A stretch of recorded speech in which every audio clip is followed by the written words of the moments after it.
Di chart ini, seperti yang teman-teman lihat ya, ini adalah chart USD JPY di time frame H1. Dan ini baru saja terjadi ketika video ini kita syuting. Harga tadinya masih di bawah sini, teman-teman. Perhatikan panah yang saya gerakin ini ya. Begitu harganya masuk ke dalam area UFO kita, ketika harga sudah bergerak, 1 hari kemudian, teman-teman, harga turun jauh. Dan ini sudah bisa dipastikan ini masuk dan nyentuh target profit kita atau TP-nya kita. Ini dia alasan kenapa NFC itu nggak pernah trading news. Mungkin teman-teman pernah bertanya gitu ya, bertanya-tanya kenapa sih kok komunitas Forex NFC dan para mentornya itu nggak pernah peduli banget sama yang namanya news. Ada banyak teman-teman yang nanya nih ke saya gitu ya, ke Mas Teguh Hamzah Fansuri juga sama, ke Mas Duyan Anggara juga sama gitu ya. Kenapa sih kok nggak trading news? Kenapa kok nggak merhatiin news? Atau bahkan pertanyaannya adalah, kenapa kok bisa tenang-tenang aja saat news sedang terjadi? Nah, ini rahasia di balik ketenangan kita ya. Di video kali ini saya akan ngasih ke teman-teman semua gambaran chart yang benar-benar akan bisa teman-teman pahami supaya teman-teman ngerti kenapa kita nggak trading 100% saat news. Kalau kita bisa bilang, teman-teman, gini, news atau berita itu adalah sesuatu yang dirilis berdasarkan hasil minute meetingnya mereka, gitu kan? Berdasarkan hasil meeting yang dilakukan di negara-negara tertentu, berdasarkan kejadian ekonomi tertentu, gitu ya. Economic event yang terjadi di berbagai belahan dunia yang dirilis dalam bentuk berita, yang setelah rilis, dia baru mempengaruhi harga. Kita percaya, teman-teman, berita hanya akan membawa harga ke tempat yang seharusnya dia berada. Wah, cuman lebih cepat. Itu aja ya. Artinya ketika harga seharusnya naik, diinginkan naik gitu, harga dimunculin di berita untuk naik. Kalau misalnya teman-teman tidak sedang dalam kondisi itu, maka teman-teman akan ngalamin yang namanya fake news. Apa ya, yang namanya berita palsu lah, kira-kira seperti itu. Sehingga teman-teman nggak akan bisa memastikan semua hasil news itu selalu menggerakkan harga ke arah yang konsisten. Nah, itu alasan kita kenapa kita tidak pakai. Seringkali, teman-teman, berita itu hanya membawa harga kemana dia seharusnya berada, tapi lebih cepat. Nah, ketika itu yang terjadi, maka kita tidak bisa berpengaruh atau mengacu kepada berita itu. Yang pertama, teman-teman, berita seringkali terlambat. Terlambat tuh gimana maksudnya? Gini, ketika kejadiannya sudah terjadi, teman-teman, baru diberitakan, ada proses dari mulai dia meeting atau dari mulai mereka memutuskan sesuatu sampai dengan akhirnya dirilis jadi berita.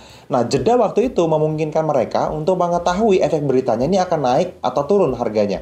Sehingga mereka udah buy duluan atau sell duluan. Kalau dia buy duluan, newsnya akan dikasih bagus biar naik. Kalau dia sell duluan, newsnya dikasih jelek, terus dia turun. Terus habis itu dia taking profit dari Anda yang barusan ngikutin newsnya. Nah, ini penting. Jadi berita itu seringkali terlambat. Yang selanjutnya, teman-teman, kita juga pengen menghindari noise dari pasar. Karena tadi ada berita-berita palsu tadi, ada fake news yang cuma dirilis untuk bisa membuat para big boy di luar sana, para institusi besar di luar sana taking profit. Makanya kita jadi dapetin noise yang tidak perlu. Makanya kita fokus sama supply and demand, sama unfilled order aja. Terus teman-teman, pendekatannya yang kita lakukan, menurut kita, ketika kita ngomongin tentang supply and demand, permintaan dan penawaran di mana ini adalah sesuatu yang menggerakkan harga secara langsung, bukan news ya, tapi benar-benar yang namanya supply and demand atau unfilled order biasa kita sebut di komunitas kita. Ini adalah sebuah pendekatan yang rasional menurut saya, yang objektif. Jadi tidak melibatkan perasaan, enggak baper, enggak emosional. Nah, ini yang penting. Untuk bisa melihat lebih jelas, saya akan share sebuah chart buat teman-teman semua. Di chart ini, seperti yang teman-teman lihat ya, ini adalah chart USD JPY di time frame H1. Dan ini baru saja terjadi ketika video ini kita syuting. Nah, supaya teman-teman kebayang, ini masih fresh banget ya. Dan ini terjadi setiap waktu di dalam Forex Factory misalnya, di dalam investing.com misalnya, atau platform-platform berita yang mungkin teman-teman traders news hari ini selama ini pakai. Nah, saya tidak mengatakan bahwa trading news ini salah atau jelek, enggak. Tapi komunitas Forex NFC memilih untuk tidak melakukan itu, gitu ya. Nah, ini alasan kita. Jadi teman-teman, di tanggal 30 Januari ini ya, 2024, di tanggal 30 Januari jam 10 malam itu ada berita di mana impact-nya adalah high, merah nih flagnya. USD merah, ada CB Consumer Confidence, ada JOLTS Job Openings juga gitu ya di jam yang sama. Dan ini biasanya berpengaruh lumayan sama harga. Nah, kalau kita lihat di candle ya, teman-teman saya gedein candlenya nih supaya teman-teman jelas ya. Kalau kita lihat di candle, teman-teman lihat di sini ini sudah saya rubah ya, UTC plus 7 plus 7, UTC plus 7. Artinya dia benar-benar udah waktu Indonesia bagian barat. Dan jam 10 PM ini juga sudah waktu Indonesia bagian barat. Jadi cocok seharusnya antara candle dan newsnya. Nah kita lihat, saya deketin nih. Di jam 10 malam itu teman-teman nih, 30 Januari 2024 jam 22.00. Tuh lihat di bawah ya, di kiri. Teman-teman lihat, itu adalah candle warna hijau ini nih. Saya kasih panah nih, candle warna hijau ini. Nah itu dia, candle warna hijau naik ini adalah news yang terjadi ketika teman-teman melihat USD. Dia naik ke atas tiba-tiba. Oke, abaikan dulu UFO yang saya tandain di atas. Selanjutnya teman-teman di tanggal 31 Januari ya, di jam 8.15, 8.30 dan 9.45 ini USD kena impact yang cukup high gitu ya. Ada yang namanya ADP Non-Farm Employment Change, ada GDP, ada Employment Cost Index gitu. Ada Chicago PMI. Ini news-news besar yang terjadi di tanggal 31 Januari 2024. Kita lihat jamnya. Jam 8.15 sampai jam 9.45 itu ini yang terjadi. Kalau kita lihat di jam 8.15 itu sekitar dari jam 20 ini ya. Berarti dari atas ini harga bergerak turun ke bawah terus sampai dengan jam 21.00. Teman-teman perhatikan lagi angkanya di bawah ya.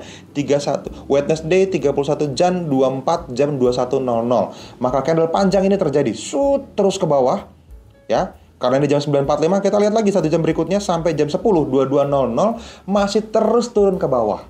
Nah, esensinya apa? Teman-teman perhatikan. Buat teman-teman yang sudah lama ngikutin kita, area yang saya lingkarin ini, nah, ini kita sebut sebagai area unfilled order di lingkaran merah.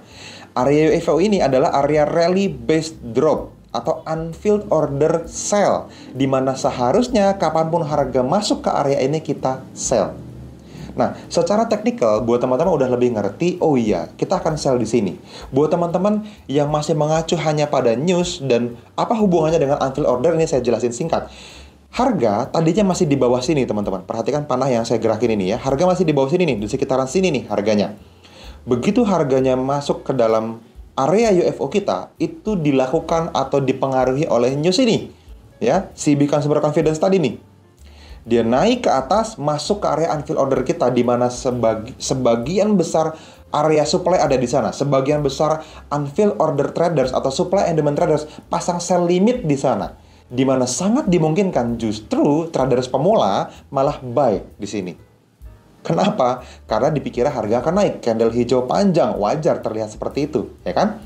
Nah, ketika kita sudah dapat sell limit kita nih yang saya maksud adalah para traders di komunitas Forex NFC ya, menggunakan unfilled orders. Ketika harga sudah bergerak, 1 hari kemudian, teman-teman, harga turun jauh. Dan ini sudah bisa dipastikan ini masuk dan nyentuh target profit kita atau TP-nya kita. Gitu. Dipengaruhi oleh apa? Lagi-lagi oleh news yang bawahnya ini. Jadi dari hari Selasa ke hari Rabu, teman-teman, entry kita kepanggil dan hari Rabunya take profit kita dapat, sehingga semua traders yang menggunakan unfilled order itu mendapatkan profit. Kalau misalnya teman-teman ngelihat seperti ini, justru teman-teman pengennya ngelihat kayak gini nih, ini waktunya sell. Teman-teman akan terjebak untuk sell di harga yang terlalu murah. Ingat teman-teman, dalam trading kita mau beli di harga murah, jualnya di harga mahal. Sell itu harusnya di atas. Kalau unfilled order traders itu pasti udah sell di atas, di area UFO ini, gitu. Tapi kalau teman-teman sell-nya baru ngikut di bawah, telat. Teman-teman sell di tempat kita buyback, di tempat kita taking profit, di tempat para traders unfilled order, ini justru malah TP Anda baru nge-sell. Anda jual, Anda sell dari TP-nya kita. Jadi terlambat. Nah, ini yang kita hindarin, teman-teman. Buat teman-teman mungkin, oke mas, ini menarik banget. Terus gimana dong supaya bisa melakukan itu, gitu ya? Ya, teman-teman belajar teknik unfilled orders. Atau, kalau misalnya teman-teman udah punya tools iZone, teman-teman bisa manfaatin iZone. Nih, saya udah nempelin iZone nih. Tinggal saya munculin aja iZone. Ya, kita munculin. Nah, teman-teman bisa lihat. UFO yang tadi kita marking, yang saya lingkarin merah tadi, ini adalah zone UFO yang ditandain sebagai SZ.